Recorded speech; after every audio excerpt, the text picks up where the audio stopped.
afternoon, everybody. It is Monday afternoon. It is time to rise and grind, everybody. Welcome to the show. This is Just Parlays with Chris King. I'm your host, Scott Steehn, lead handicapper at winnersandwhiners.com. Chris, how'd your weekend go, buddy? Saturday was good. Sunday was, a wash because we saw so many good teams that should have won below leads late. The Dodgers were a prime example of that. The Yankees didn't show up in that doubleheader against the White Sox. On the plus side, I saw Reichel talked about how the Cardinals were beating up on the Pirates so bad they let Yadier Molina pitch and ruined his team total under. Heartbreaker. Yeah. I was on the right side of one of those a couple of weeks ago as we had a team total over, and I can't remember who it was, but they put in there. It was the Angels and the Rays. That was that Brett Phillips game. That's right, the Brett Phillips game, correct. And the Angels. A no-hitter. Put up whatever he put up. They put up there. So yeah, it was 12-0. That game was. Yeah, good times. It ended up 12-4 or whatever. So no, 12-0. That was the game Detmers threw the no-hitter. Remember? Oh, that's right. Then they threw the. No, that wasn't the one. I thought there was another one where they waved the white flag. Nah, I know. Maybe it was a different game, but I know that the game ended up 12-0. You like position players pitching, Chris? Does it disrespect the game? I don't think it disrespects the game. I think it saves you the problem of having to burn a bunch of relievers. Right. Yeah, it's a self-preservation thing. I mean, and are you okay? What we've seen this year is we've seen teams with leads doing it. We didn't necessarily see a lot of that in the past. Yeah, nor it's when you're down 17-2. Right. But the Cardinals, they're just like, you know what? Let's let Yachty pitch. Yeah, well, I mean, they were up 18-0, or 18-1, something like that. Whatever it was, yeah. Very good. I think he could get 3 outs. I want to issue a quick apology to anybody that's watching us because I got a little sunburn yesterday. Chris went out on the lake for a couple hours and didn't wear a hat. I could have grabbed my farm hat. It would have been fantastic. But so I got a little forehead shine here, buddy. In fact, I wore a hat last night in my video because it looked so ridiculous. So which hat did you wear? Did you wear the farm hat or did you wear a different hat? I wore a baseball cap that one of my players sent me. One of our viewers.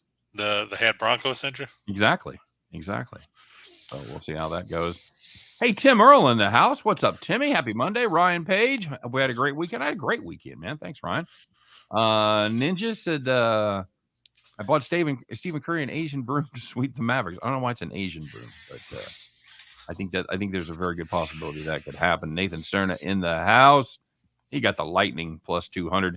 James S. checking in with his everyday yo James. What's up, baby? Michael Dost. Epicenter going for the Triple Crown of second place. Oh, it's been a bad year for me in horse racing, man. I haven't picked anything. It's been a money pit. Did you make a play on the Preakness or did you just stay out of it? I made a couple little bets. I had at a 148 exacta box. So how'd that pan out for you? Awful. Yeah, I didn't have the winner. And there was a lot of late money coming in on the horse, and I should have ridden it, but I didn't. Nathan said I saw my play of the day hit with the Warriors. Yeah, there was a lot of people faded me on that pick. A lot of people liked the Mavs in that spot. And man, I was just looking at those stats, the inside game that the Warriors have. That's just not something you can correct. You don't poop out a center. You're like, oh yeah. Well, I mean, if Dallas wanted to bring out a center, they could bring Boban Marjanovic off the bench where he sat for an eternity. I mean, even if you use up his 6 fouls in 5 minutes, it's going to make Golden State think twice because, I mean, Marjanovic is a big dude at 7'4". I guess he's just such a detriment on the offensive side of the ball. Is he any worse than Dwight Powell? No, he can't. He can't be. I don't know. And he's bigger. I don't know what Powell played yesterday. 8 minutes. I was going to say, I know he didn't play 10 minutes, so I don't even know what they're doing with him. I don't get it. So Dave McCabe checking in says, good morning from Thailand. New to the stream for Monday morning. Went to the ocean yesterday, caught a barracuda, but I only bet NBA. Have Boston -6 over 207. I don't mind either one of those. I'm sure we'll talk about that a little bit later, but it's good to have Dave aboard all the way from Thailand where I don't know that you're any good on the time differential, Chris. I think it's, I'm not mistaken, it's 2024 over there. I It's could be pretty wrong. close. I could be wrong on that. So, yeah, never heard of the Asian broom? No, I have not heard of the Asian broom. And Bangkok right now, like he said, is 1 a.m. tomorrow. So they're 11 hours ahead of the East Coast and 12 hours ahead of you. All right. Very good. Very good. It's just the broom part, says Ninja, without the handle on it. That's the Asian broom. Yeah, that's weird. Okay. Very good. Wouldn't that just be like a fan? No, because it's got the bristles. Oh, well, that's true. So Ninth Wonder says, go Cardinals. Sure, I guess. They're playing the Blue Jays. As much as I don't want to do it, I may invest in the Mavs first quarter money line. They wouldn't have panned out for you yesterday, I don't believe. It would not. No, they were lost by 3. They hit a 3. Is that what it was? I thought they were down after 1. They were down 3. They hit a 3-pointer at the buzzer to that's right. Get it within 3. Thailand. I remember seeing it was like 25-19 at one point, and then I turned it off for a little bit because the game was kind of boring. You ever been to Thailand, Chris? I know you're in the service. Probably got to go to a lot of exotic locations. You ever go to Thailand? No, haven't been over there. I think the closest military installation would probably be either Subic Bay in the Philippines or probably Japan. Subic Bay and say, I have returned. Do your MacArthur impression, you wade ashore? Yeah, that was your worst impression probably that you've done. But my MacArthur impression, I didn't even try. Exactly. That's how bad it was. Kim's on the Lightning tonight, plus 195. They shut it out, buddy. Is it over? Oh, I think so. I mean, if you look, Vasilevsky's given up 1 goal in each of the last 4 games. His save percentage is like 974, I think, in the series. Okay. He's got up 3 goals on 105 shots. Okay, fair enough. And you can say, hey, look, Florida scored a power play goal. Yeah, it's the only goal they scored yesterday. They're now 1 for 28 with the power play in the playoffs. Well, at least they made 1. Baby steps, Bob. Hey, we want to remind everybody real quick, if you would be kind enough to smash that like button, we'd appreciate it. Subscribe to all of our 17 different YouTube channels. No, there's only 2. YouTube, winnersandwhiners.com, Winners and Whiners YouTube channel, and the Max Wagers Network YouTube channel. All the great content on the Max Wagers Network. Noon at Sean Higgs, Midday Money. 1 o'clock, Allie Burns giving everybody morning wood. 2 o'clock, me and Chris right here from the Just Parlays studio. Following it up as I go next door to the other studio to record with Scott. Studio B. Studio B. Go to our 3 p.m. show. That's Back to the Window. Sean Miller doing soccer for the most part. Occasional F1 thrown in there. And it all home with Game Time Decision featuring Tim and Nick Earl, along with Detroit Lenny. So the law offices of Tim and Nick Earl and Detroit Lenny. Michael Dose wants to say thank you for your service.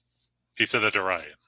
Oh, to Ryan? Oh, I didn't know Ryan was in the. Oh, I see that. Oh, Ryan was in the Air Force. He was lucky enough to go to Pattaya Beach, Thailand several times. It is awesome. Yes, and it's very reasonably priced too. Is it? It's one of the It's that whole area is just fantastic. If I'll tell you what, if it wasn't on the other side of the world from like my friends and family, that would be a really that'd be high on my list of places to retire.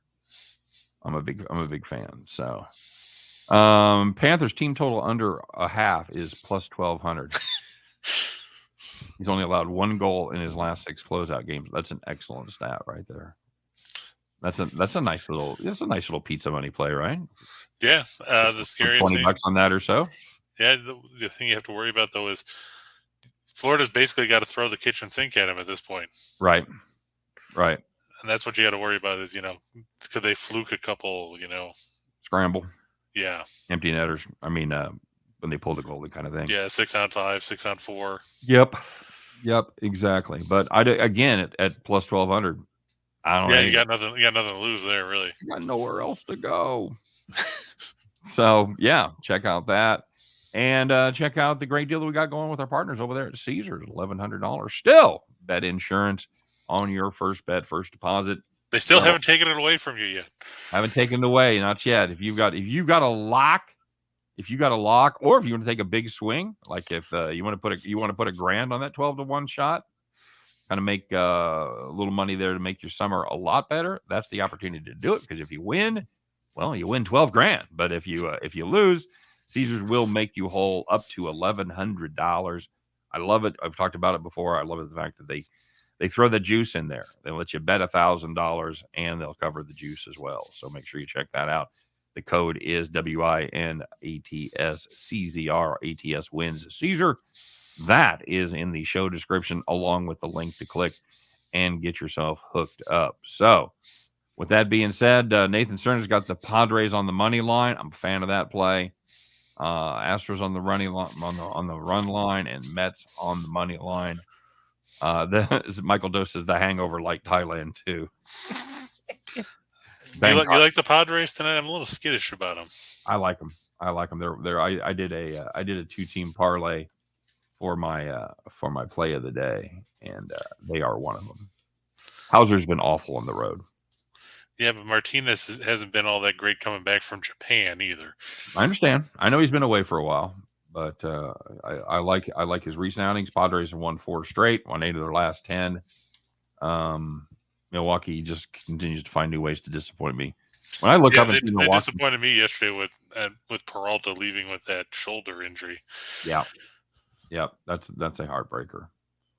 That's a heartbreaker. I've got San Diego and I've got the Dodgers on the run line against Adon. Yeah, I've got the Dodgers coming up in one of these upcoming slides. How'd you do over the weekend? You have good? Oh, yeah, not bad. Other than jacking around a little bit with the horse racing, everything was fine. Premiums we kind of had a little dip this weekend, but the plays of the day have been good. So yeah, we're okay. I hate to ask, but can I get your view on the Celtics game early? I have to sleep to wake up for the game. I got 500 on the Celtics -6. I can sum it up. I mean, I like the Celtics tonight, especially with Hero not playing. Yep. Butler, he didn't play in the second half. He's going to try to play. Do you think he's going to be limited at all with knee inflammation? I think he has to be. I mean, I don't know if he's going to be limited in minutes, but I think he's going to be limited in his ability. Even if it's a 10 or 20% drop without Hero in there, I think this is the game that Boston gets well.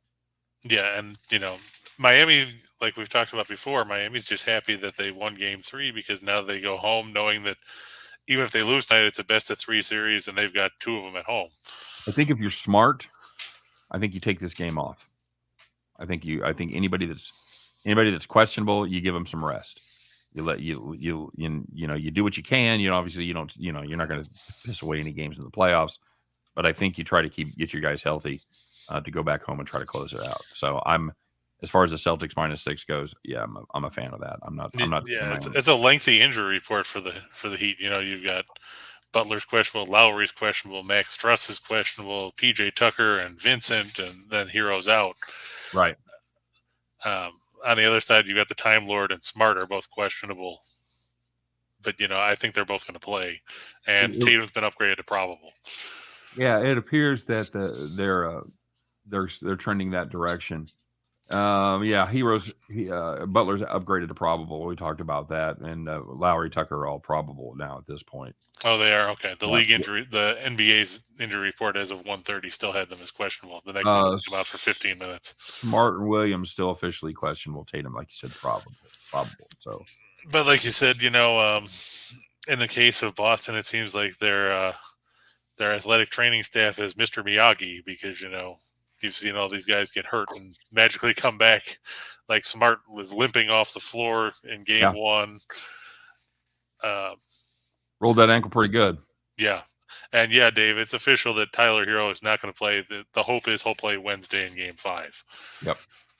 I agree. I think you. I don't know if you got a good play or not, Dave, but I think you have a play that we both agree with. Yeah. So we'll find out about that. Have a good sleep, man. That's something we usually don't say in the middle of the afternoon here. So it's 1:00 in there. So the game starts at like 7:30.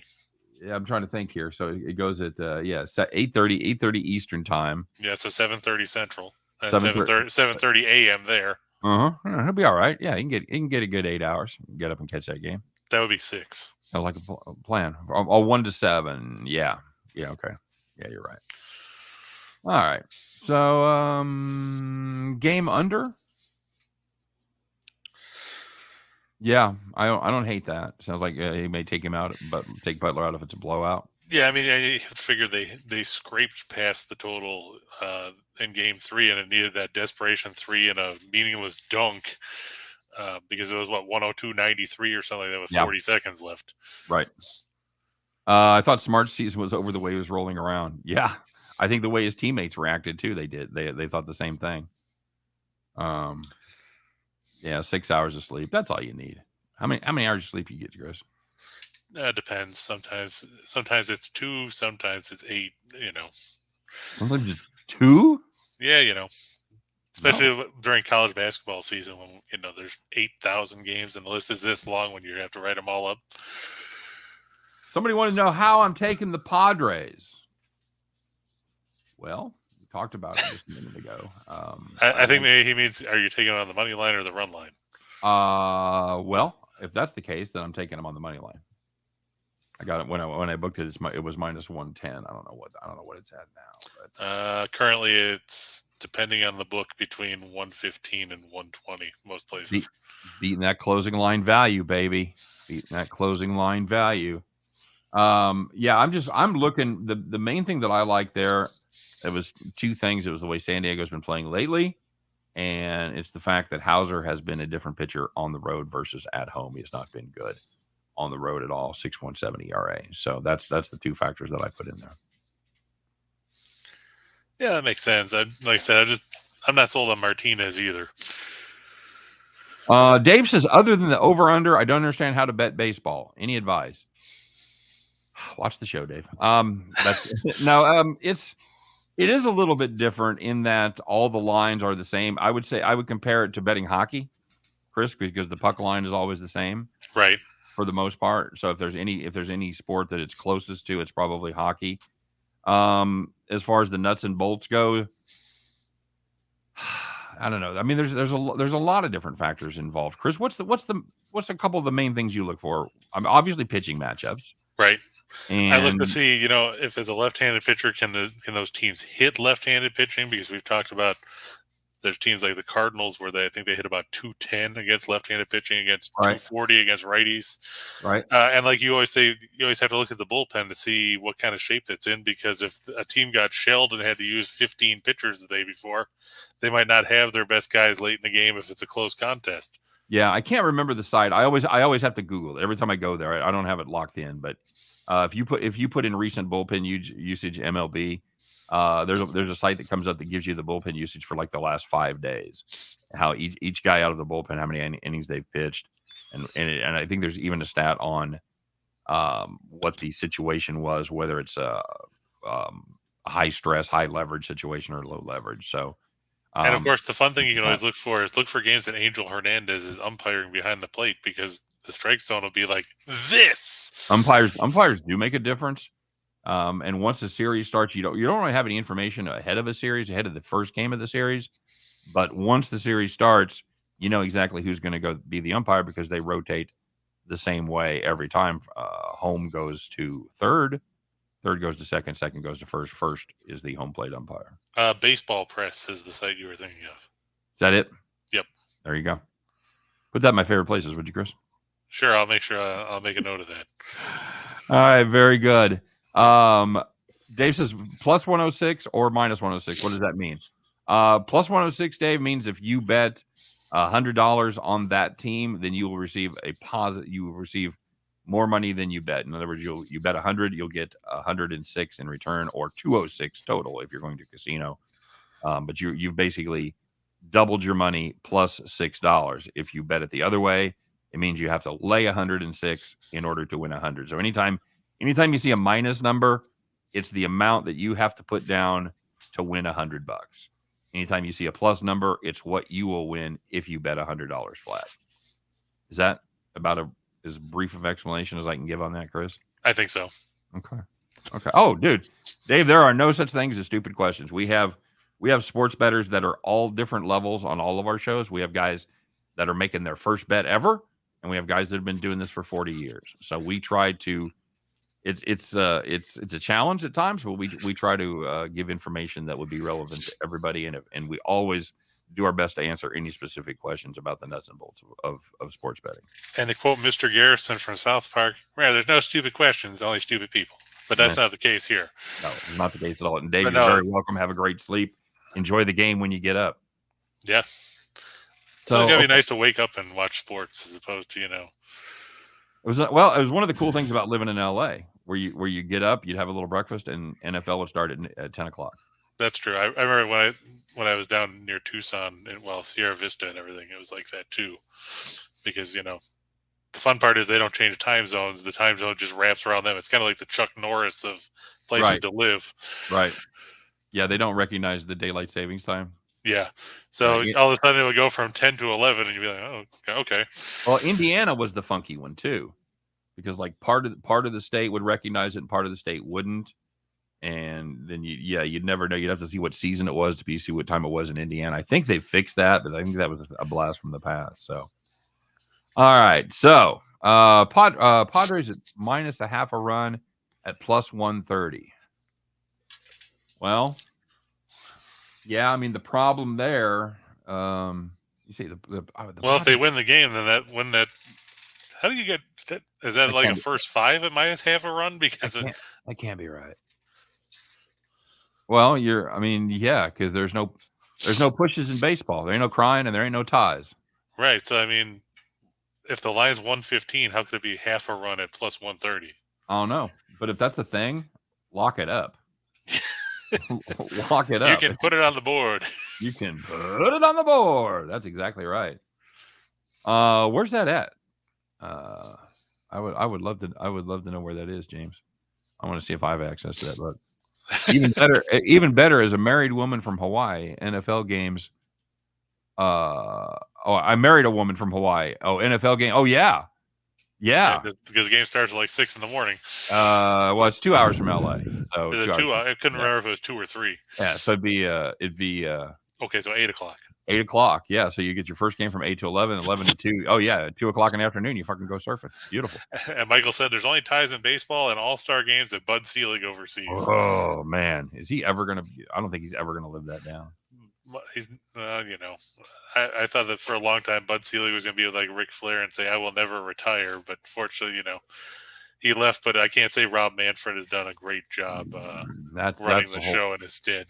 That's a whole nother show. Hey, let's talk some sports, buddy. What do you got for us today? All right. Well, we got some exciting. Well, not exciting because these games should be blowouts. But I wasn't going to put up what were some of the crappy games? I wasn't going to put up the Diamondbacks and the Royals because I was a little worried about that one. I can't figure out what's going on with the Tigers and the Twins because some people tell you Bo Brieske starting. Some people are telling you that Elvin Rodriguez, that's right, Erod 2, is supposed to come back up and start for the Tigers. So I couldn't figure out what was going on there. Wasn't Bo Brieske from a Saturday Night Live sketch? Bo Brieske. Are you sure you're not crossing up with Bill Swirsky? No, it was Bob Brasky, I think it was. Bill Brasky.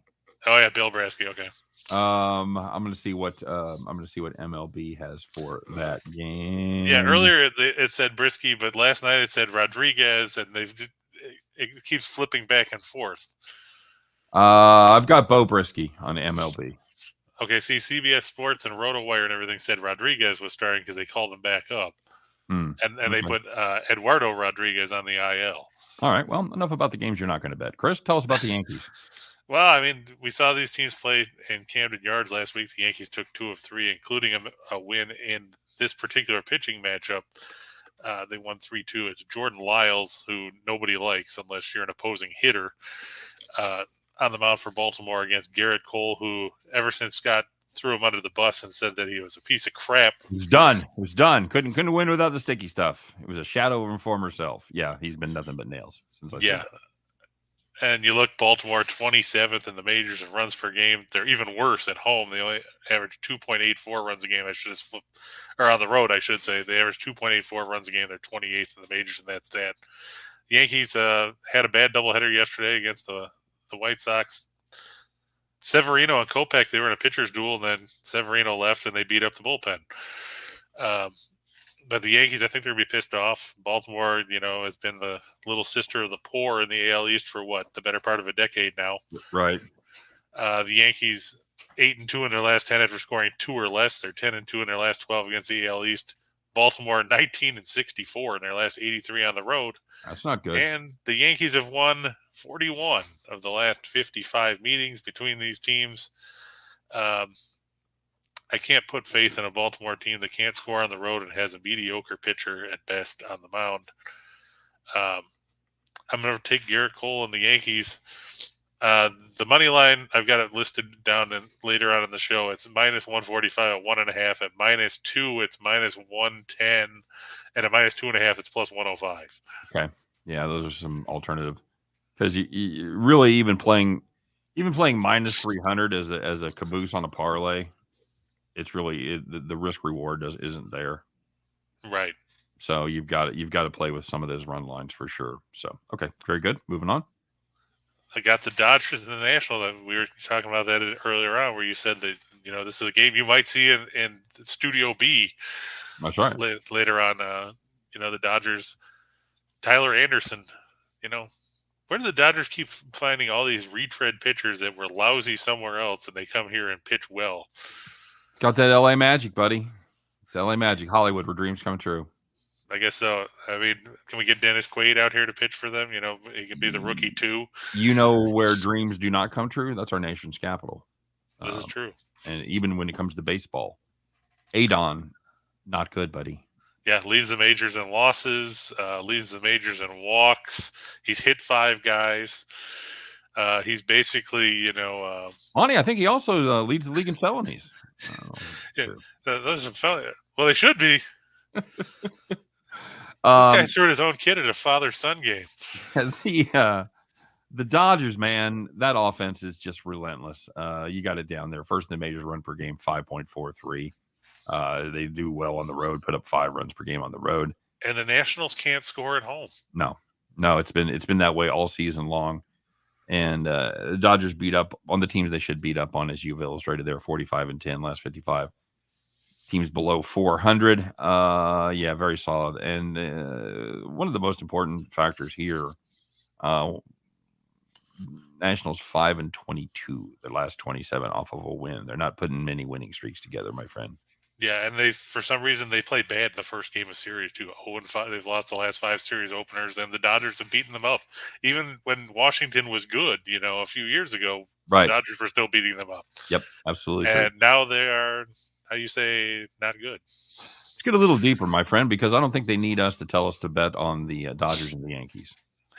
That's pretty groundbreaking. That's some pretty groundbreaking shit right there. Well, I mean, like I said, if you saw some of the other games, nobody's going to say, "Hey, let's put a parlay on the Diamondbacks beating the Royals." Yeah, let's get down on the you want to play the Diamondbacks -115 or whatever it is. Like, no, I want no part of that. Do you want to put down money on the Rockies and the Pirates? Royals made history yesterday, by the way, Chris. Did he? Yeah, the Royals, the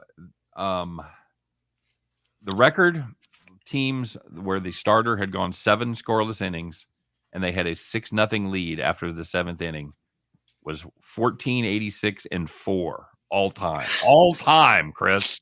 In the history of baseball, 4 times has a team lost a game in that situation.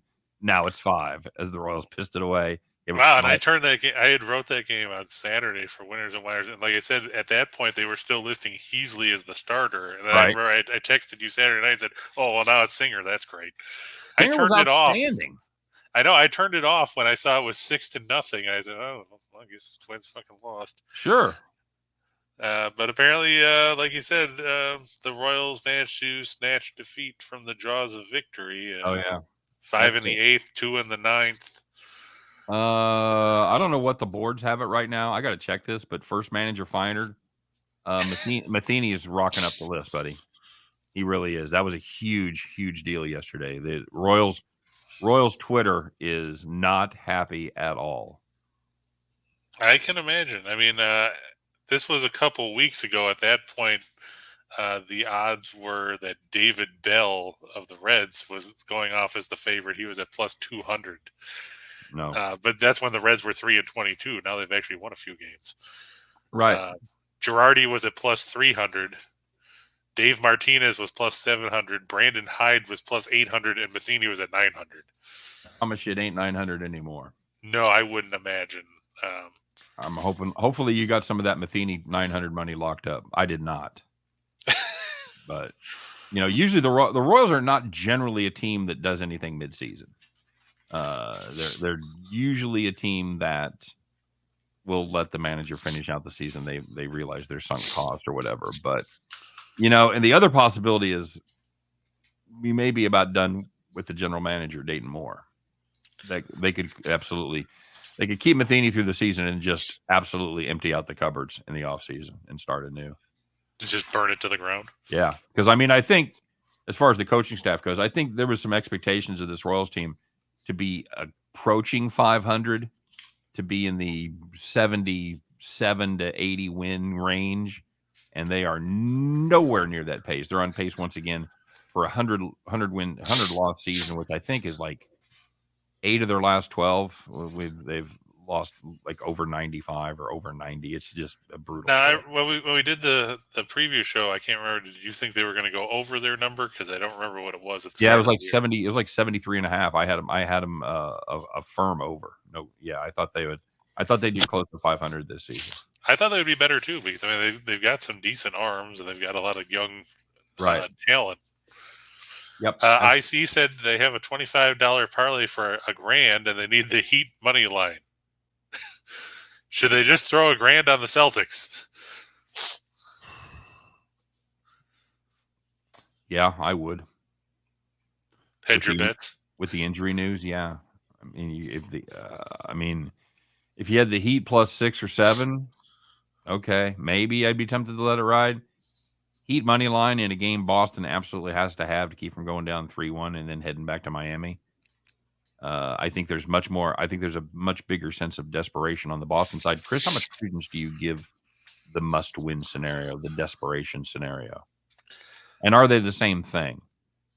I think a lot of times they're the same thing because, obviously must-win is when you're facing elimination. But, when you're down in a series and you don't want to get to the point where you're staring elimination in the face, right. I think it makes them pretty similar. And in a case of Boston, I think you have to give credence to it because they played so poorly at the start of Game 3 that they need to build off what they did in the second half. And they need this win because they don't want to have to go to Miami knowing that not only do you have to win Game 5 just to get back home, then you'd have to win Game 7 in Miami too. All right. Yeah, I saw this stat yesterday. Boston Celtics have won 10 of the 12 quarters in this series so far, but the 2 quarters that Miami has won, they're plus 46. So for the most part, Boston has outplayed them. Yeah, but they've had the weird dips where they've just beat the brakes off of them for 1 quarter and made it stand up. So yep. We don't know. We'll see what happens. That's why I keep thinking this Boston team's going to break through, even though I'm on Miami. I'm contractually obligated to say that at least once per show. So, yeah. Scott Nowak says he's got the Heat at plus 12 to finish off a teaser. Okay. All right. Well, first of all, that's a great number. If you're playing a 4-point teaser, I'm assuming that's got to be a 6-point teaser, right? Yeah, because he had Golden State plus 8 yesterday. Okay. It says, so. Okay. Yeah. That's a 6-point teaser then. Well, I don't hate it as much as I hate Miami plus 6. Or Miami plus 0. I think 12. What I worry about with Miami, like we talked about earlier, is them getting behind 15, 18 points and shutting it down. Yeah, just saying screw it. We'll give them the fight another day. Yeah, exactly right. So that's the only part I would worry about, that 12. I think that's probably a pretty good number. That's the only scenario that I would be concerned about. So, hey, speaking of basketball, you got anything on the basketball game? Yeah, but it comes after the hockey games. Oh, you got hockey first? Yeah. Hockey. All right, let's see it. Hockey. Yeah, we got the Avalanche and the Blues, and I know that you were wondering what happened Saturday night with the Blues with Jordan Binnington. Did you see the highlights afterwards? No. Where he got Nazem Kadri was going in on goal and got run over by Callie Rosen, and they both ran over and landed on Binnington. Yeah, I saw the injury. I did see that in a clip. Did you see the part where Bennington during the post game supposedly threw a water bottle at Kadri? No. Yeah. So did Kadri stop it? Was he able to defend it? And if not, not a surprise. Yeah, I don't know if he did or not, but I know that they went off about it. So it's gonna be Ville Husso, Scott.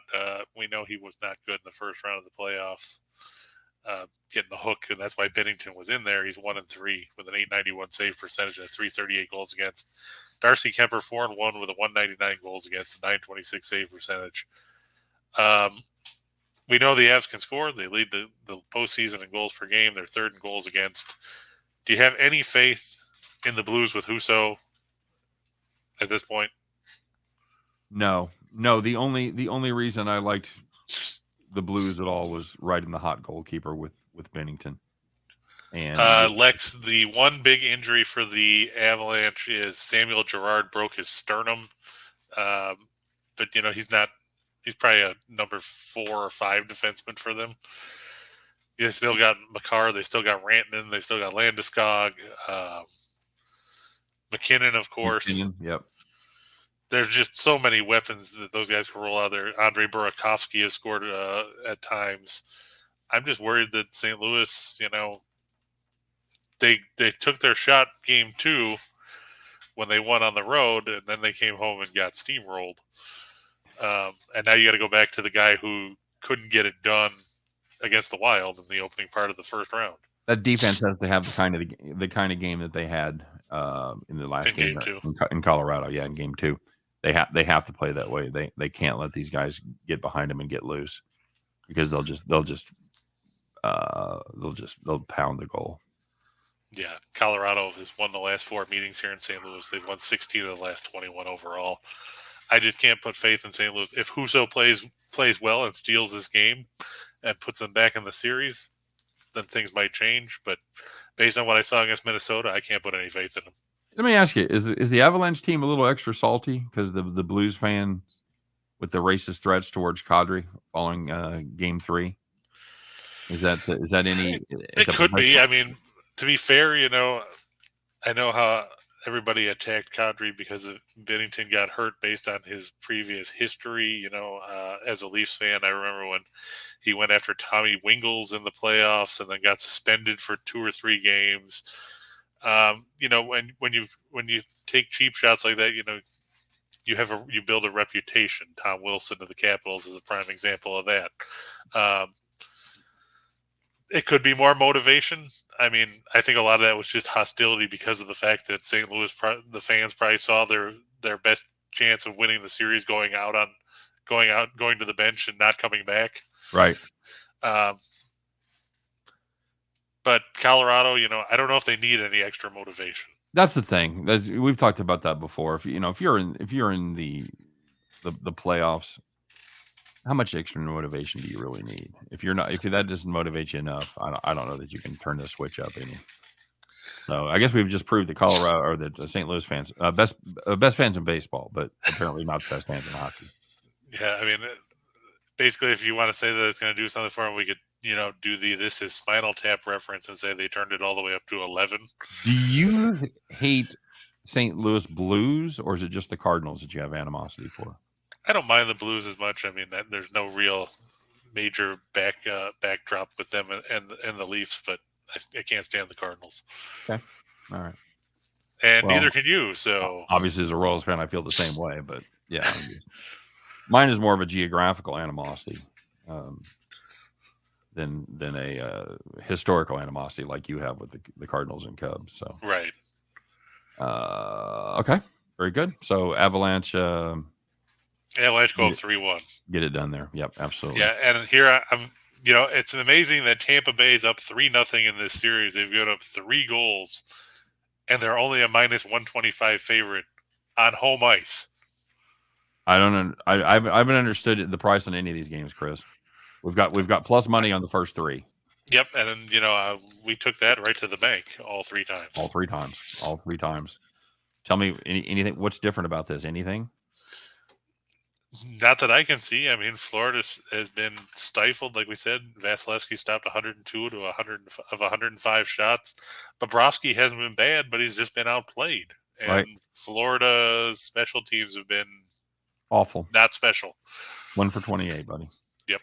And, they can't they're terrible on the penalty kill, too. Panthers have been here before, unfortunately. They've been here since 1996. They know how to lose. They know how to lose playoff series. Yeah, and Tampa Bay, since Tampa Bay went down in that series with Toronto 3-2, they've won now 5 straight games. Wake up call. They've shut everybody down. I don't think Florida has anything left. They're reacting like we were on the air roasting them, and they heard us. I know. We weren't. It's like Daniel Lynch. Yes. It's Daniel Lynch. It's Garrett Cole. It's the Tampa Bay Lightning. Although we didn't really give much. I liked this Lightning team. I thought they were undervalued, and if a team if a team that good can possibly be in the weeds, I think they were. Yeah. Everybody kind of forgot about Dre. You know what I'm saying? They forgot about the Lightning here. All of a sudden, Tampa Bay is like, remember, we're like really good. And I'm like, oh, that's right. Yeah, now I remember. And the Panthers like, remember, we can't win in the playoffs. They're like, oh, fuck, now you tell me. Yeah. I guess for the update. Our 3-0 deficit. So we're going to ride the Lightning again. You like that?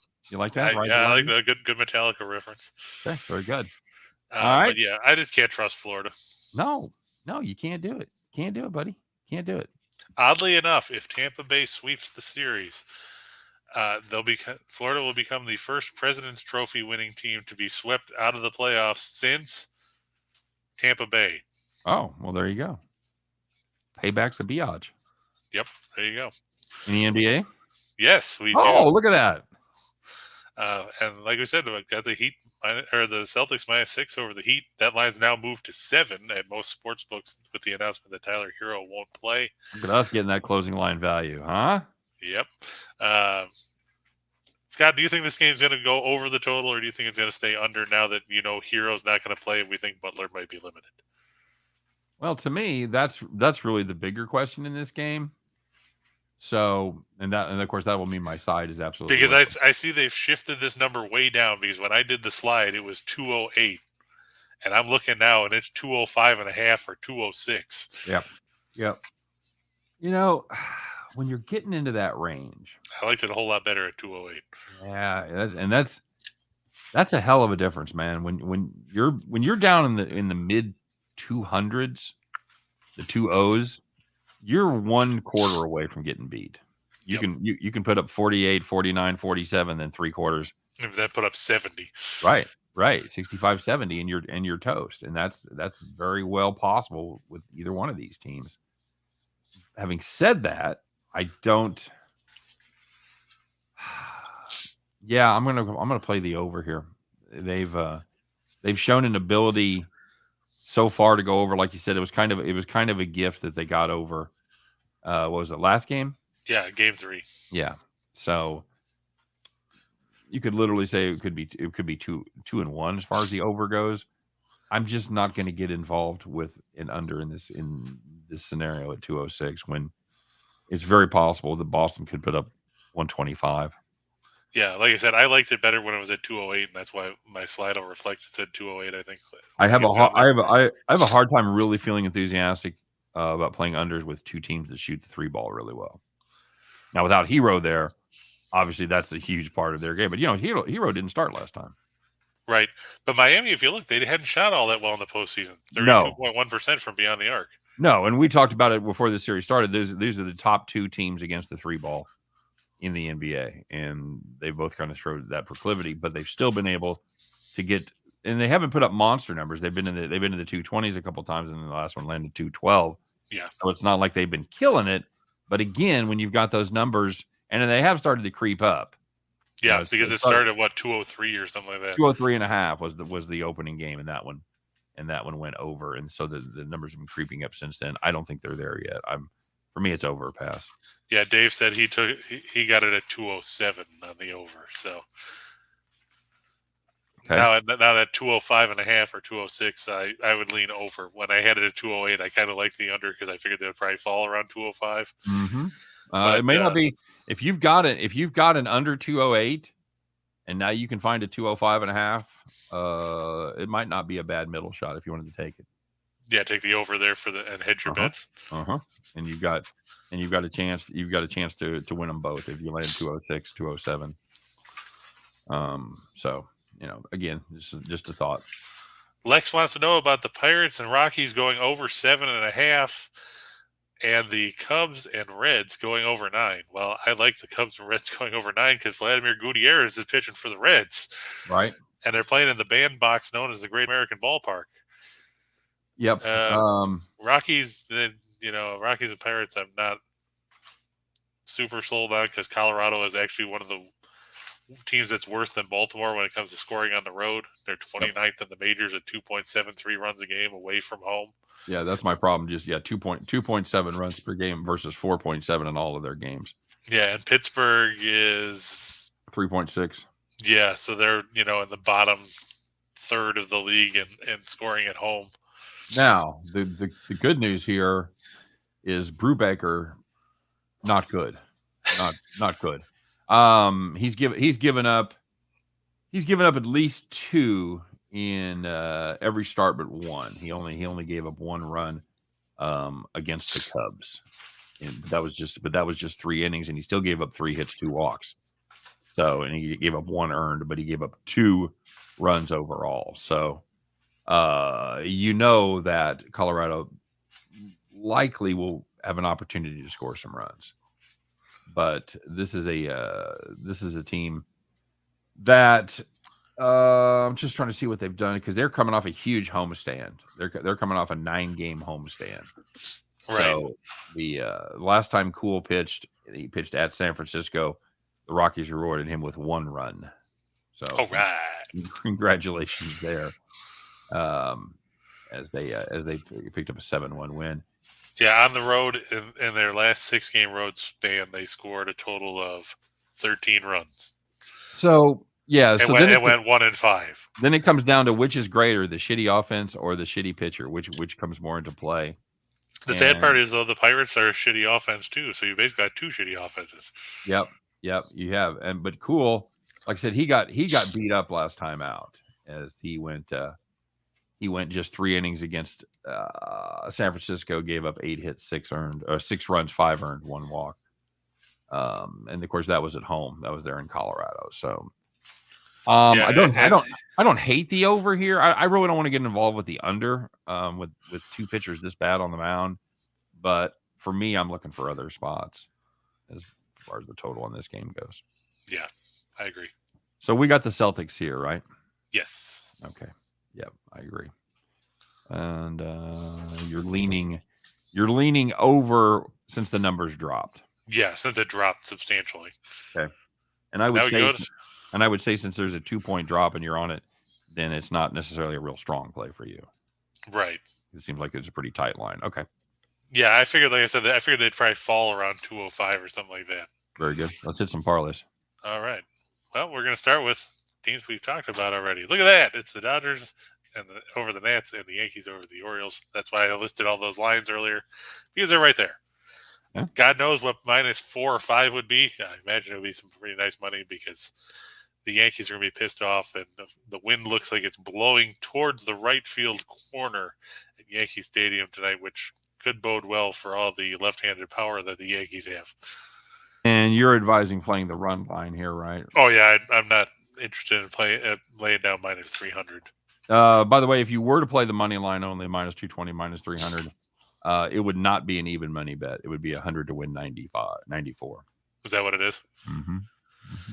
And then Tampa Bay looking to close out the Panthers, and I'm going to look for Colorado to take a 3-1 series lead over the Blues. I just think the Blues, their best chance to win when it went limping off the ice in the first period of Game 3. Agreed. Very good. 4-teamer? Yep. Got the Astros and the Guardians. Now, is it going to be Zach Plesac for the Guardians? Have they flipped that too? Last night it was Plesac, then it said TBD. Now it's back to TBD again. Well, so it could be Tristan McKenzie because he was originally slated to go yesterday, but they went to Bieber after the rain out Saturday. Either way, I don't trust the Guardians. Luis Garcia hasn't been terrific, but at least he's pitching at home. The Astros have been decent offensively of late after a dismal start to the year. Anything you want to add to that, Scott? No, I was just looking at the pitching situation here. MLB has a TBD stat fox that I use for a lot of my stats. They have McKenzie listed. Okay, so just, they flipped. That's probably because McKenzie was supposed to go yesterday, but Saturday's game got rained out. Right. I'm impressed with what McKenzie has done so far. I would be pretty reluctant to get involved if it was McKenzie on the mound. He's kind of figured it out. He's become a little bit more of a pitcher than he has a thrower, and that's been impressive. He's 2.70 overall, 2.33 his last 3 starts with a .82 whip. His overall whip is still below 1 at .93. So I probably don't quite hold the enthusiasm for the Astros that you do on this one. I also look at his one start against Houston. He gave up 5 runs on 8 hits, 1 walk and 3 strikeouts in 4 innings. I'm just not sold on McKenzie because he'll turn in a couple good starts and then he'll turn in a clunker. Yep. And that's what I'm worried about. Okay. All right. Fair enough. Yeah, he had a bad start against the Angels. Where are you finding that Houston start for McKenzie? It wasn't this season; it's in his career. I pull up. Oh, I look at all the career numbers when I have to write stuff. Okay, fair enough. It was last season. I would posit that McKenzie is a much better pitcher than he was in July of 21. Because he's young. I think he's learned a little bit. Let's see. He's had quality starts his last 3 times out. And he's getting deeper into games. He's gone 7, 6, and 6 1/3. So okay, fair enough. All right. Then we got the Mariners over the A's. Marco Gonzalez pitching at T-Mobile Park against Zach Logue. Like one thing that worry about is whether Logue can continue his fairly strong start. I mean, he's 2-2 with a 2.04 ERA, but he's been lucky because his FIP is 383. Okay. So I'm thinking there's going to be some negative regression coming here. Fair enough. Celtics over the Heat. Yep, and Jordan Kyrou from the Blues over 2.5 shots. He's had at least 3 shots in 8 of the last 10 games in the playoffs. Kyrou shoots lasers again. And he's actually scored. Huh? What? Scored? Yeah, he scored the tying goal in Game 1. He scored again in Game 2. Okay. I don't know. I don't think he scored in Game 3, but doesn't need to score. Just needs to shoot the damn puck. I'm with you in 3 of these 4. I'm a little reticent about betting against McKenzie. But I understand. What do I know? Now, LJ just said Plesac is pitching. Got Plesac in? That's what LJ just said a minute ago. Be curious where you're seeing that. Like you said, we've got my stat side is McKenzie, which they're a little slow sometimes, but MLB is usually pretty good with that. So yeah, I mean, I like it better with Plesac. I'll tell you that much. Yeah, I know Plesac was in there originally, then they went to TBD, and then they went back to him, and then they went to TBD. So who the hell knows? Let's take a shot in the dark, man. All right. And Dave said the wife said Mariners to win. On the money line, she gave him $20 to make the bet. Go Mariners. Dave, I thought you were going to go to sleep. We're addictive that way. I guess so. Yeah, he better go to sleep because Dave, if you like this one, you're really going to like the next one. I'm going to be doing the next show, man. You better turn it off. You better get to bed, buddy. Michael Doe said maybe Dan Plesac is going. Sometimes watching him pitch, I'd rather see Dan Plesac out there. At least Dan Plesac is funny. If you listen to him, he's a funny cat. True. I'm actually going to lean towards the Rockies over the Pirates in the battle of lousy offenses and bad pitching. Okay. I'm going to take the Cubs over the Reds. Like I said, if you looked at Gutierrez's numbers, they haven't gotten any better. He's now 0-5 with an ERA of 8.65. Yeah. A whip of 1.962, and he's walked as many guys as he struck out while hitting 6 guys. You can look at that 8.65 ERA and say, "Hey, look, it's not. Or he could be worse." Well, his FIP is 7.52, so fair enough. Okay. I'm going to take the Cardinals over the Blue Jays. The Cardinals scratched Mikulich yesterday so he could pitch today against Jose Barrios. Good move. Berrios hasn't been good. I don't know why. Got the Diamondbacks over the Royals. Sure, why not? Yeah, Greinke's still looking for his first win as a Royal and probably been their best pitcher. So I only took that one because it's a Chase Field because don't have a ton of faith in Zach Davies either. Yeah, I get that. You're take the Heat under 208.5. Yeah, that's got a huge asterisk on there. Then you can't get that anymore. So yeah, exactly. I'm going to go with Al Horford over 11.5 points. I mean, he dominated inside in game 3, 20 and 14. You know, love both these props. Yeah, Smart over 2.5 threes. He had 5 in game 2. I think he'll have another good night here. Florida and Tampa Bay, I'm going to stay under 6 because Florida can't score. All you got to do is win 4-1. Stay under that number. That's a winner. I mean, you could take under 6.5, but then the juice switches to, I think it's minus 120. Okay. Colorado and St. Louis, I have to go over 6.5. Husso couldn't stop a beach ball against Minnesota. Oh, nice. How the hell is he going to stop Colorado? He's not. Spoiler alert. Yep. And Ryan O'Reilly over 3 shots on net at minus 105. Actually, it's 3+ because that's what it says on BetMGM. Yeah. So I guess if you have 3, that's still a winner, right? It's still a winner, yes. Very good. And Dave apparently can't go to sleep because his wife is watching with him. She's a nurse and a shift worker. Well, we thank her for her work because it's a thankless job sometimes doing that. Absolutely. That's very cool. So, Dave, and Lex said ESPN has Plesac listed. Okay. All right. I'll keep an eye on that for sure. Definitely. Any closing thoughts? Hopefully we'll have like I said, we had a good week last week. Hopefully we'll start this one off on a positive note. Yeah, you had some monster parlays last week, buddy. Yeah, Saturday was a good one too. That 6-teamer was over 11,000 on $100 on $100 right. bet. So it's over 100 to 1 is what you're saying. Like 115 to 1, I think. Yep. I would posit that there's no other premium service in the world that gave you a 100 to 1 winner this weekend. If there is, I'd like to know who they are because then I could talk to them too. And Dave, no, Horford is back. He missed game. That was game 1, right? Uh-huh. In the health and safety protocols, he's been back. He played in games 2 and 3. Yep, he's in good shape. Yeah, that was just a COVID scare. I think it was just a contact situation. I don't think he actually had it. So. And don't forget, guys, if you can't get enough of our picks, you can always get premium picks from Scott and myself. The links for that are in the show box below. Correct. Scott had a pretty good week last week himself. Not bad at all. At all. We finished a little we're not the way we wanted to, but overall it was a decent week, and we're looking for another one this week as well as the playoffs. It's always great to play deep in the playoffs where you get a little better view of what these teams are doing. So we're excited about this week for sure. And yeah, I guess that's it for the show, buddy. I got 30 whole seconds here. So all right. We're gonna wrap it up. I'm gonna run next door to Studio B and be back with my pal Scott Reichel. Thanks everybody for watching here on a beautiful Monday. Dave, have fun there in Thailand. Hopefully get some sleep at some point. But you know what? You got sports on. Sleep's overrated, brother. You know that. So there you go. You can go out and lay on the beach later and just get a little nap in. That's fine.